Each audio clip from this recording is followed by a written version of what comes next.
د میدان وردګو ولایت عامه روغتیا اړوند په نشهیي توکو روږدو کسانو د درملنې له 40 بستریز روغتون څخه 10 تنه په نشه روږدي ناروغان له 15 ورځنۍ درملنې وروسته خپلو کورونو ته ستانه شول. په غونډه کې د یاد روغتون امیر رفیع الله جلالي وویل چې دوی په کال کې د 300 په شاوخوا کې په نشه روږدو کسانو درملنه کوي.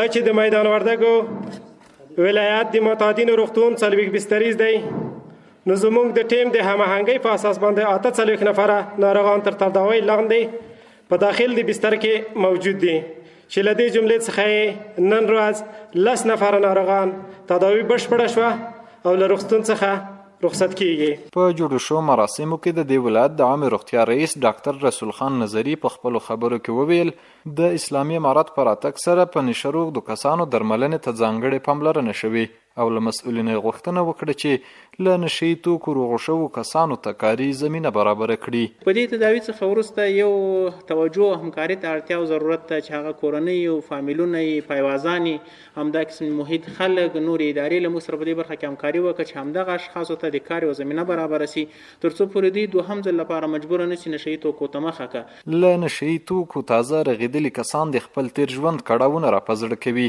دوی له اسلامي امارت څخه خوښ دي. زیاتوي چې اوس به په ټولنه کې بیا عادي ژوند پیل کړي. محمد نور له نشهیي توکو رغېدلی دی. نوموړي د اسلامي امارت له مسؤلینو وغوښتل چې د نشهیي توکو او د هغوی د سرچینو په له منځه وړلو کې هڅې لا زیاتې کړي. د نشې د سر د شروع کېدو نه تر پایه پورې ټول کړاوونه دي او تکلیفونه ډېر دي پکې، نو خدای دې څوک نه په ګرفتاره کړي انشاءالله. ډېر خوشحاله یو هغه مریضان چې نن فارغ شول او ته خوشحاله یو چې تللي دي، خدای دې بیرته په دې نشان باندې نه ګرفتاره کوي. واحد یار هم تازه له نشو رغېدلی. نوموړي له ملي راډیو سره په خبرو کې وویل الحمدلله د اسلامي امارات نه موږ ډېر خوشحاله یو، د شفاخانه ډاکټرانو مسؤلین نه موږ ډېر خوشحاله یو چې دلته موږ تداوي کړي یو. ښه رویه ښه سلوک مثلا حتی دا نه دي چې د دولت هلته کې نه موږ سره ښه رفتار کړی. ډېر خوشحاله یو چې نن سالم یو، خپل کور او خپل بچیانو ته ځو. غوښتنه خو دا ده چې موږ اولین علت دا دی چې بیرته مثلا کوم موتور په مثلا په عمل بیرته راځي د بیکارۍ لامل دی. که چېرته موږ ته د کار زمینه مساعده کړو هېڅکله موږ نشو کولی چې مثلا ځکه په کار باندې مصروف یو.